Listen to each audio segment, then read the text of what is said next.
How to add black bars on iMovie. In this quick tutorial, I'll show you how to add black bars, also called letterboxing, to your videos in iMovie. Let's get started. First, make sure you have downloaded iMovie on your device. If you're an iPhone user, you can find this app on App Store, and for MacBook, you can find this MacBook version on your Mac App Store. After that, click on search bar and open iMovie. And open the project you want to edit.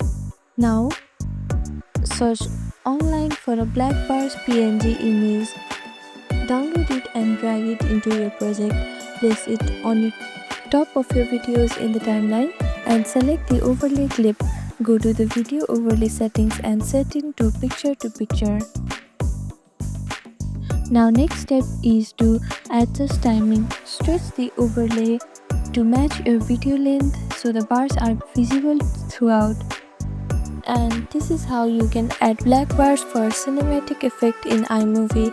Thank you for watching this video. Please do not forget to like, share and subscribe to our channel, and comment down below if you have any other queries. Thank you.